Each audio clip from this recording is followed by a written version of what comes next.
ఒకటి ఇక్కడ నుంచి తీసి వాటిలో చేసుకుంటారా ఇవన్నీ స్టాక్ స్టాక్ ఎక్కువ ఉంది కదా రేట్స్ చెక్ చేస్తారా మాకు ఇది ఏంటంటే మీకు అర్థమవుతుంది కదా, ఫుడ్ సెక్యూరిటీకి సంబంధించినటువంటి దాడులు పెద్ద ఎత్తున తెలంగాణ రాష్ట్రంలో జరుగుతుంది. అంటే ఈ ప్రభుత్వం ప్రజలకు చేస్తున్నటువంటి ప్రయోజనాలు కొన్ని చెప్పుకోదు.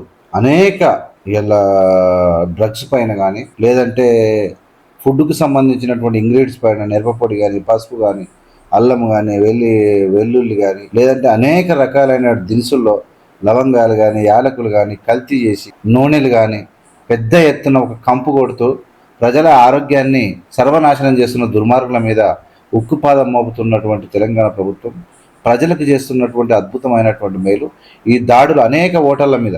ఇలా హైదరాబాద్లో ఫుడ్ కలర్ లేదు, మొత్తం మెరిసేది బీఆర్ఎస్ పరిపాలన కాలంలో.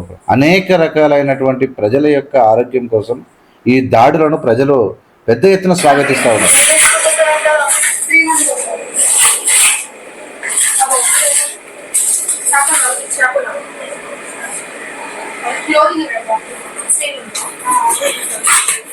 మనము ప్రభుత్వం వచ్చిన కొత్తలోనే కుళ్ళిన మాంసం, ఇంకా బీఆర్ఎస్ గారు కుక్కల మాంసం కూడా మొత్తం పేపర్లో టీవీలలో వచ్చింది. బరితెంపు ఇలా పెద్ద ఎత్తున స్టాంప్ వేసుకొని మటన్ షాపులు కూడా ఆ కోసిన మటన్ కూడా స్టాంపులు వేసి చాలా జాగ్రత్తగా చేయడానికి కారణం ఏంటంటే ప్రభుత్వం యొక్క పర్యవేక్షణ ప్రజలను అడుగడుగున కాపాడుకుంటున్నటువంటి తీరు ప్రజలను ఆకట్టుకుంటుంది. ఇలా పిజ్జాలను కానీ హోటళ్ళలో చేసేటువంటి సామాగ్రి ఎలా ఉండాలి, ఎలా భద్రపరచుకోవాలి, ఎన్ని రోజులు పెట్టాలి అని చెప్పి హోటళ్ళు తెలియని వాళ్ళకు కూడా ట్రైనింగ్ ఇస్తూ దాడులు చేస్తూ, ఆర్ఎంపీ డాక్టర్లపై దాడులు చేస్తూ, అనేక దవాఖానల మీద పెద్ద ఎత్తున దాడులు చేస్తూ ప్రజారోగ్యాన్ని కాపాడుకుంటూ అనేక క్రమశిక్షణను ఇలా ఎంతోమంది అవినీతి పరులను పట్టిస్తూ అనేక రంగాలలో దూసుకుపోతున్నటువంటి తెలంగాణ రాష్ట్రం 5 సంవత్సరాల లోపల గాడిన పడే అవకాశం ఉంది. మీకు తెలుసు కదా, ముఖ్యంగా తెలంగాణ రాష్ట్రం మొత్తము ఆక్రమణలు, అవినీతి, మోసాలు, కల్తీ, దగులుబాజీ దందాలతోటి ముఖ్యమంత్రి నుంచి గల్లీ లీడర్ వరకు దళారుగాలు తయారై అడ్డగోలుగా దోపిడీ చేసి ఇలా మళ్ళా ఈ టీవీ ఛానళ్ళు పెట్టుకొని దోచిన పైసలతోనే ఎర్రిపాపలు లేక మళ్ళా మాట్లాడుతూ ఉన్నారు. ఈ ప్రభుత్వాన్ని డిఫేమ్ చేస్తూ ఉన్నారు. ఇలా అనేక రకాలుగా ప్రజలకు వ్యతిరేకమైన పనులు చేస్తున్నట్టు ప్రొజెక్ట్ చేస్తూ ఉన్నారు. ఇలాంటి విషయాల్లో ప్రజలు ఖచ్చితంగా తోడుగా ఉన్నారు.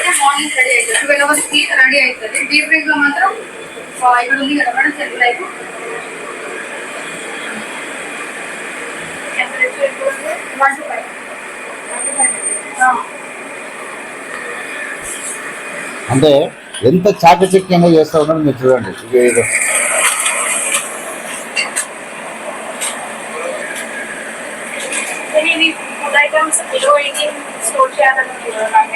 చాలా అంటే అద్భుతంగా. ఇంకా స్కూళ్ళ మీద, హాస్పిటల్స్ మీద, ఈ ఫుడ్ మీద మెయిన్గా ఈ ఫుడ్కు సంబంధించిన కలర్ బ్యాన్ అయిపోయింది. ఆయిల్ కూడా ఇంకా మారాలి. అన్ని హోటళ్ల పైన దాడులు, మాంసం పైన చెకింగ్లు జరుగుతూ ఉన్నాయి. ఇవి పెంచాలి. ఇంకా ప్రభుత్వం దాడులను పెంచాలి. ఎప్పుడు ఏ క్షణాన్ని పట్టుకుంటామో నిజంగా కావాలని చెప్పినాక తప్పులు చేసిన వాళ్ళు, కల్తీ మాంసం కానీ లేదంటే కల్తీ ఇంగ్రీడియంట్స్ తయారు చేసే వాళ్ళు కానీ, ఇంకా ప్రజల యొక్క ఆరోగ్యంతో ఆడుకున్న వాళ్ళను వార్నింగ్ ఇచ్చి రెండోసారి చేస్తే ఖచ్చితంగా వాళ్ళని జైలుకు పంపించాలి. ఇలా హైదరాబాద్ మహానగరాన్ని అద్భుతంగా తయారు చేస్తున్నటువంటి ప్రభుత్వానికి ఖచ్చితంగా ప్రజలు ధన్యవాదాలు చెప్తారు.